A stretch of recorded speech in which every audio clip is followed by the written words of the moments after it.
Ladies and gentlemen, boys and girls, welcome to the Free Press live once again, and happy Halloween. Oh, happy I didn't even Halloween. realize it was Halloween until I saw people dressed like lunatics on the subway. I was like, what is going on? We are coming to you live, as always, from the Free Press newsroom in Midtown Manhattan.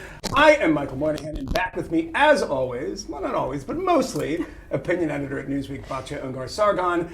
And here with us today, to my left, on your right, Il Duce, the Free Press founder, the boss, der chef, the Bruce Springsteen of this office, Bari Weiss. Bari, welcome. He's contractually obligated I to am. say all I of it. try to, if I pump it up a little more, I get a little more money in my That's paycheck. right.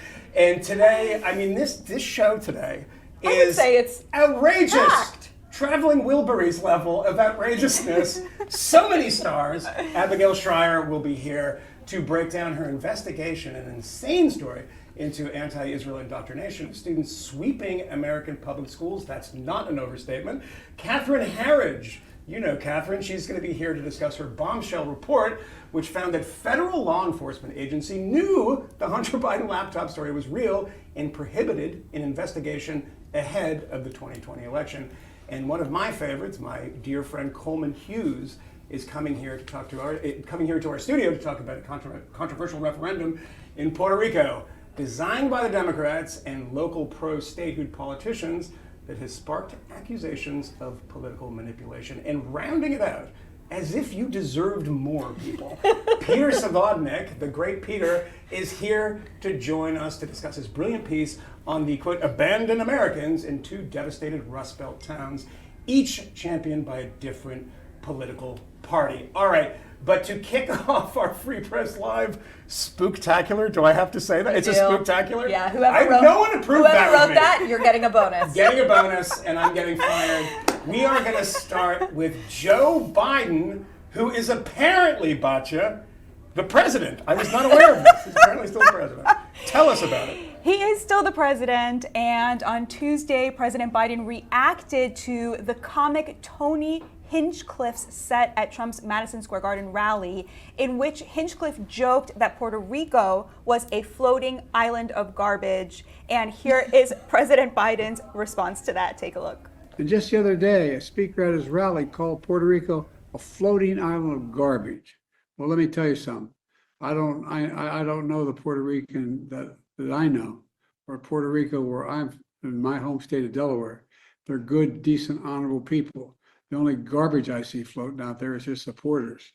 His demonization is seen as unconscionable, and it's un-American. It's totally contrary to everything we've done, everything we've been. Oh, dear. There you have it. Half the country, according to the way this is being read, is garbage, according to the president. Here's how the media spun the story, however. Apparently, it all comes down to a silent apostrophe.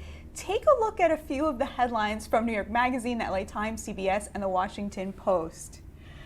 Yeah, that's pretty much what you expect. It's, you know, by the way, for those who covered it embarrassing. at all, there was a lot of people who didn't cover it at all. I do have to say, I was watching CNN yesterday. They were pretty upset about it. They were calling it, Joe Biden's deplorables moment. Yeah. This is how it's being read by a lot of people. Now, I'm going to sort of play against type and Defend I'm him? Here we going to go. surprise you guys a little bit. I Jeez. think that the problem You're voting for Kamala. with this is not She's that subtle and hard to read. I don't think President Biden meant to say that, half of the country is garbage. I actually do think that the interpretation with the apostrophe makes a lot of sense. He was clearly talking about the comic himself. However, Let's just stick on the apostrophe for 1 second.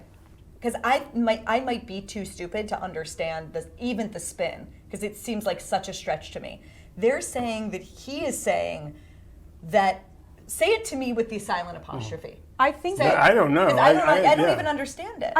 Okay, I'll explain that. But I think, first of all, it's obvious that he was sort of struggling to articulate what he was trying to say, right? He garbled the bit. words. He was sort of stepping over his words. What I think that the media is interpreting him to have said, and by the way, I don't think it's correct for the media to be doing this in headlines, right? They should just present what he said. They kept calling it his garbage comment so as not to have to say what he actually said.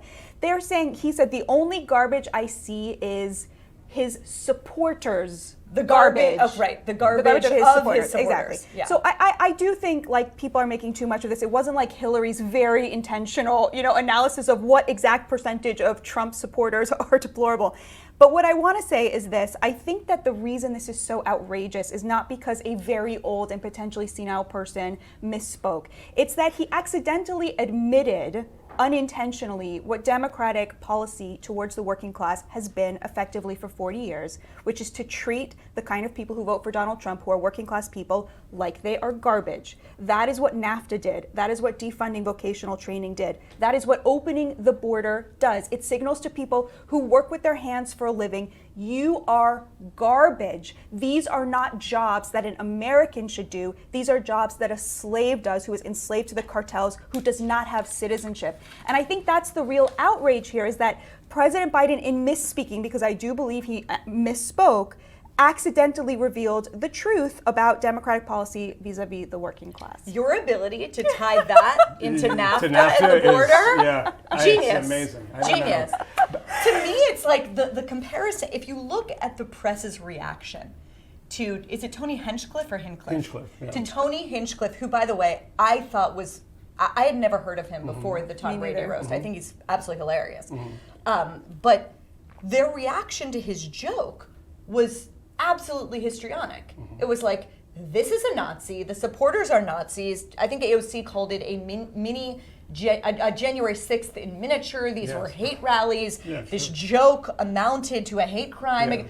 And then the President of the United States, like, it's the weighting of the joke of an obscure comedian who's taken completely literally and seriously. Sure. And then Joe Biden says it, and you have the press basically doing the job of the White House spin. What does he say? Notice what he says very, very specifically. He says a speaker at the rally. It wasn't a speaker, it was a comedian.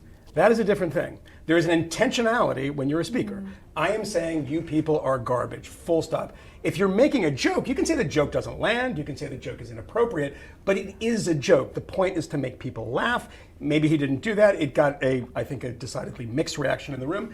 But that's the first thing. The second thing is when you see this stuff on the apostrophe, does it remind you of anything? That where the press wasn't so generous with the apostrophe. Donald Trump, they're rapists.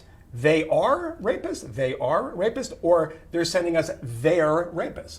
The rapists that they're coming from. They're sending their rapists because they're emptying the institutions, which was clearly what he meant. I have not heard close reads like this since English class in my freshman year. That's why you watch this show, because we will break down the syllable by syllable. Gerunds, floating participles. It's incredible. But I think that's kind of a thing. Is like I get what you're saying, Batya. I can see that he's saying, because the garbled thing. I mean, good Lord, we're focused on that. I mean, he goes into, this doesn't represent the Puerto Rico that's in my state of Delaware. Well, again, he meant the Puerto Ricans, of right? Course. Yes, The thing is, we have a president where every half a breath we have to figure out what he meant. Right? Donald Trump, you say, well, don't believe him. Watch what he does, not what he says. With Biden, you just have to kind of try to interpret what he's saying, because half the time I don't know what he's saying. And that was a real unforced error, a stupid own goal. I don't think it's going to actually make much of a difference, but it's I agree with you, but let's talk about what Trump made of this, right? Because Trump's next move was, I think, totally brilliant. So what Trump did as a result of this was... No, I'm sorry, no one can disagree with that. Yeah, no, he dressed up as a garbage man. He dressed up as a garbage man. He commissioned a garbage truck. Yes. He bragged about how it made it look Yeah, it was great. And then it was brilliant. He pulled up to his rally in a garbage truck, being like, I am proudly part of this coalition, which, by the way, probably includes a lot of garbage men. Probably a pretty, strongly Trump demographic. The thing is, I think he may have planned that before, because there had been this meme circulating. I saw it on Instagram. It was doing bonkers in terms of just being shared. And the meme was, it was a map, and the map was of America, and it was all red. And the caption was, the Electoral College if Donald Trump works in a garbage truck next, after the McDonald's stunt.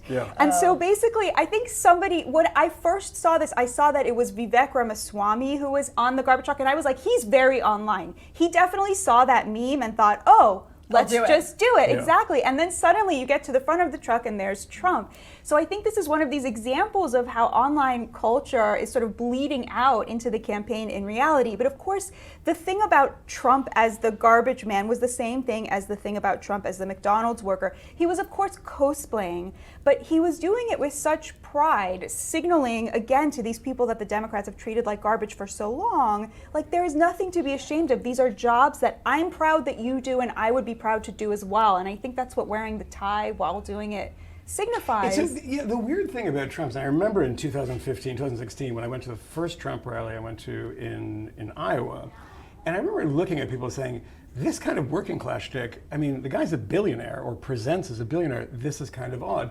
But when you think about it, look back to these famous moments in political history where people do things that make them look silly. Michael Dukakis in the tank, for instance, is like this little Greek guy from Boston with a huge helmet on, like looking around. If you put Kamala Harris in situations like this, it would look unnatural Right. and strange. There is something about Trump, despite the fact that he is a billionaire or worth quite a bit of money and grew up quite rich, that in this situation, it doesn't look weird to me. And maybe I'm wrong about that. And maybe it's just a perception that I've had that I've built in my head. But when I see him do these sorts of things at McDonald's, I just think if Kamala Harris did that, it just would backfire. Because he's There's a personality to it, I suppose, He's too. completely disinhibited Yeah. and loose. And she is completely inhibited Correct. and nervous. And so even when you put her in what should have been a layup, like that Yeah. SNL sketch that they sent into the Catholic dinner where she was with Mullah Yeah, Shannon, yeah. it was one of the cringiest things I've ever seen in my They did a life. 30-year-old joke. Yeah. But Yeah. it was just so uncomfortable. It was uncomfortable, yeah. But I don't. Yes, he's a billionaire, but he is so despised by the elites, and so it's the strangest thing to me that you have on one side a candidate endorsed by literally every superstar, every celebrity, every Beyonce and Taylor Swift and Mumford and Sons and Gracie, like Bruce Springsteen, name it. Yeah. The other side has My Pillow guy and Hulk Hogan. Yeah. and he might win. That's terrifying, actually. It's just Yeah. like- I'm sorry, to be honest, that's Yeah, terrifying. but it's an absolutely What do you mean that's fascinating great? capture. No, it's terrifying because, like, Why? I mean, Why should celebrities No, but it's have terrifying. that kind I'm of not saying power? that celebrities themselves is terrifying. The My Pillow guy is a sociopath. He's a liar and he's a crook in every possible way. And having that guy on your side is not the type of person that you want. It's like you're sinking and someone throws you a life preserver made of cement. I mean, that's like, do you want to grab onto that? I will say, though, that I do agree that it is a different calculation now in the kind of post-Trump world, that it used to be, let's gather all the celebrities. Let's do the thing, what was I take responsibility. Does anyone remember this during the Black Lives Matter thing?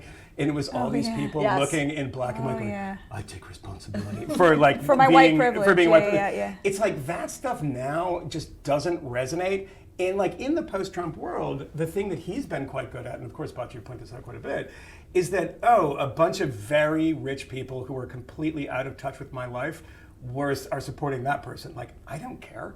Like, why do I want to vote who Taylor Swift is voting for? She has like a limitless amount of money and doesn't travel, doesn't walk out in the world without 17 bodyguards. It's just a different thing. It used to be when you had somebody on stage, Frank Sinatra coming up to support Reagan after being a Democrat his whole life. That was meaningful in some way. Now it's just the separation is, I think, too great. But also, it's the class divide. It's not just these very rich celebrities. It's also 75% of hedge fund donors are Democrats. So Trump is now losing on a massive scale Wall Street, right? She's always bragging about how Goldman Sachs is in her corner, and that is totally true. 95% of donations made by people who work at the top 3 consultant management companies, Democrats. But you also- 65% of people who make more than $500,000 a year now, Democrats. So there's been this total realignment, and every additional one of these endorsements from some astronomically rich person, it's actually an endorsement of Trump. I know, but then you could argue, like, look at the vibe shift in Silicon Valley, obviously led by Elon Musk, and a lot It's still of other 72%. So it went from 97% Democrat to 72% Democrat. It's not quite as big as it happened, Right. but not quite as much as we think it did. Right, Feel like but it I'm did. just saying if we were trying to draw a bright line and explain the different coalitions, I'm not sure class is the right rubric. I think it's more about investment in the status quo versus people who are saying the status quo is completely broken, we need to blow it up.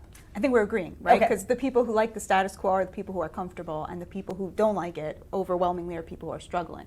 Right. Okay. But there's no way that you could describe Elon Musk, say, as struggling, or Donald Trump, say, as struggling. Right. So the Elon Musk thing is very interesting. The first thing I thought when I saw him jumping up and down on the stage was, oh my God, what is wrong with this It's person? very interesting. That's what I thought. but It's that's very just me. interesting that China wants Donald Trump to win. I mean, right? Because Elon Musk is very close with the Chinese Communist Party.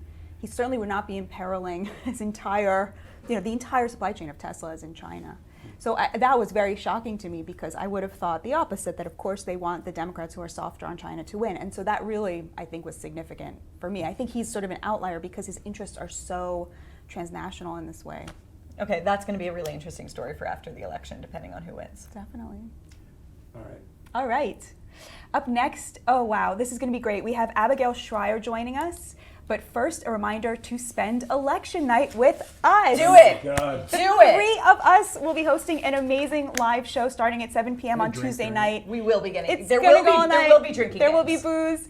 Take a look at this will be lineup. blood. Where There on will cable be can you blood. find this mix of people? Please Look join at that. us. Zoom we in. want you to be there with Unbelievable. us. Frank Luntz, Frank Bruni, Anna All Kasparian, the Anna Franks. Kachian, all the Annas with one N and two. Wow. Catherine Herridge, Vivek, Nina Turner. It's like, it's a lot of misfits. It's a gonna lot be of weirdos. Yeah. John exciting. McWhorter, Coleman Hughes, Yeah, those are the normal Abigail ones. Schreier, Normal. Elliot Ackerman. Normal. Yeah. Okay, Ish. it's gonna be amazing. Yeah, I mean, Frank Luntz, I'm very excited about that. We had him on during the RNC, Yes, right? and he'll be calling in from West Point with a bunch of his students. Which Oh, will be is really, that really right? interesting. Oh, Yes. because last time he called in and he was on with Anna from Red Scare, and he was like, "Is she smoking?" I was like, "Yes, Yes. that's the kind of show that we do. So we'll be smoking." Do you think that I can get us a last minute vape sponsor for the event? Yes, if you own a vape company, Please reach out. Please reach out because I need new supplies. Tips too. at thefp.com. Yes.